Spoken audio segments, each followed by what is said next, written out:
Something you're going to get used to doing a lot inside of Microsoft Word is adding content. And that's what Word is all about. Adding text, whether that's alphabet, numeric, special characters, whatever it is, but adding content to your document. So I want to go over some of the basics here of how you're going to add content, add text to a document. And we're going to talk about other forms of content as we go through this course, things like images, tables, table of contents, charts, all sorts of other types of content. But let's talk about just some of the basics of getting some text into your document.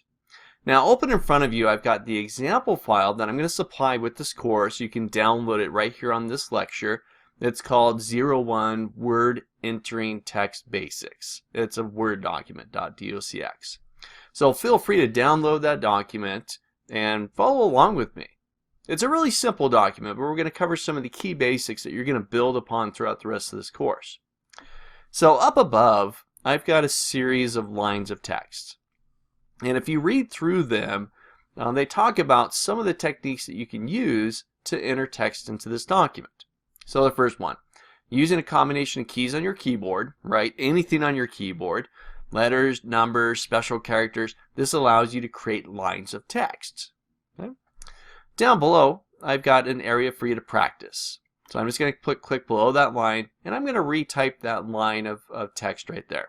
So just using the keys on my keyboard, using a combination of keys on your keyboard, right? And that's letters, numbers, whatever it is. I got a bunch of letters in there. Here's my number pad. I got my numbers. Special characters, things like Shift 2, get the @ symbol in there. Shift 4, get the currency symbol in there, the dollar symbol in there, and so on. But using a combination of these characters, you're going to start to add content and create lines of text on your Word document. Okay, there's one. Now, very important, as I'm typing that line of text there, let's say I'm all done. I'm going to go period. Like, hey, I'm done with that sentence. I want to move away from that topic, and I want to get into a whole new line of text. Well, read the second line here. Using the Enter key will allow you to create a new line or a new paragraph. So on my keyboard, I'll press Enter. You'll notice that this drops my cursor or your insertion point down to a whole new line. I've now left that previous line that I was typing on, then I've dropped down to a whole new line, and it's created a little bit of space in between those two lines. Now this is very important because I'm creating a new line, but I'm also creating a new paragraph inside of Word. This is a hard return. So now if I start typing, using the Enter key, we'll create a new line or paragraph. Okay? Now I'm going to turn something on here. Let's say period. Okay? I'm going to turn something on here that's going to help us identify the different keystrokes that I'm using on my keyboard.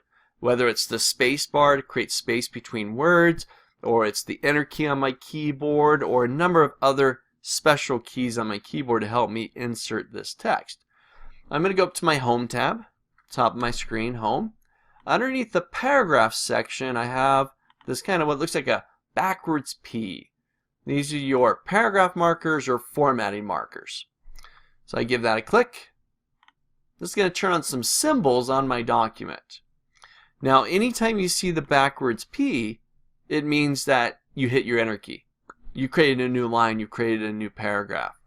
Anytime you see a dot, see that little dot inside of there? You see them everywhere in between my words. That's every time I hit my space bar on my keyboard. Now, let's see, if I keep going here, there's one that looks like kind of a little hooked arrow. Let's take a look at that one. I'm going to drop down a new line here. And let's see, using the Shift, let's spell that right, Shift plus Enter. Shift plus Enter. So on my keyboard, I'm going to hold down Shift and the Enter key. So I'll do Shift, then hold down my Enter key. This creates what's called a soft return. And it creates that little hooked arrow. Now if I keep typing here, using the Shift plus Enter key, creates a soft return, period. you'll notice that it did create a new line for me, but it didn't give me as much space. Right? Remember when I hit my enter key here, that was a hard return. It gave me a bunch of space. I got some space in between the two new paragraphs.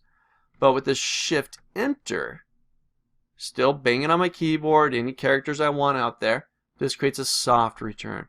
And there's less space in between the two. Clear that off my screen. Now if I keep going here, I can retype this entire line right here. When enough characters are typed, you'll eventually reach the edge of the page or the margin of the page. This will cause the text to automatically wrap to a new line. So I don't have to hit my enter key every time I want to wrap down to a new line.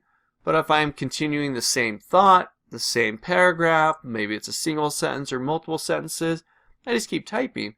As soon as I reach this edge of the page, or what we'll consider the margin of the page, Word will automatically wrap the text down to a new line.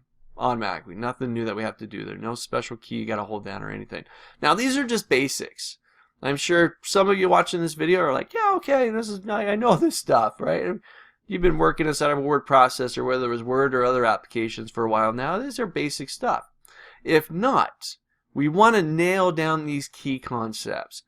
Bang it on your keyboard, right? Whatever it is you're typing out there, text, numbers, whatever it is, okay, getting that content out there on the page. To help you organize that content, you're going to use things like your enter key to be able to create new paragraphs. You're going to use shift enter to do a soft return. Not a whole new paragraph, but perhaps we want to end a sentence and then drop down. Really helpful inside of bullet lists. Maybe you got a header, and right below that, you want a soft return, you want to create your bullet list.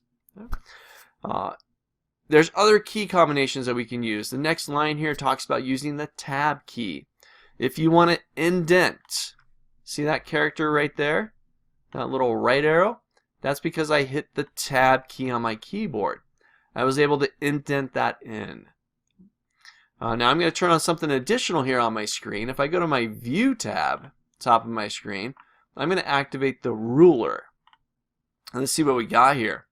So if I go down to that line, and again I hit my tab key there, it moved it in, and I'm just kind of eyeballing it here. It moved it in about 1/2 inch from the left margin of the page. And that's what happens every time you hit your tab key. It goes in an inch, 1/2 inch, 1/2 inch, 1/2 inch.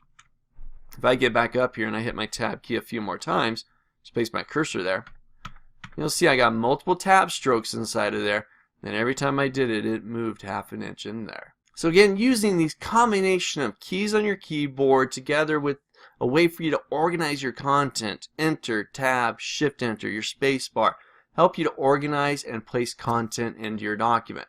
So try this out. Download the example file, just copy the lines down below and pay close attention to the keywords in there like enter and shift enter and tab. Try different characters. Try numbers and text. You can even write your own sentences if you like. But I've given you some examples here that you can just follow down below. Try it out. Get comfortable adding content, text content, to your document.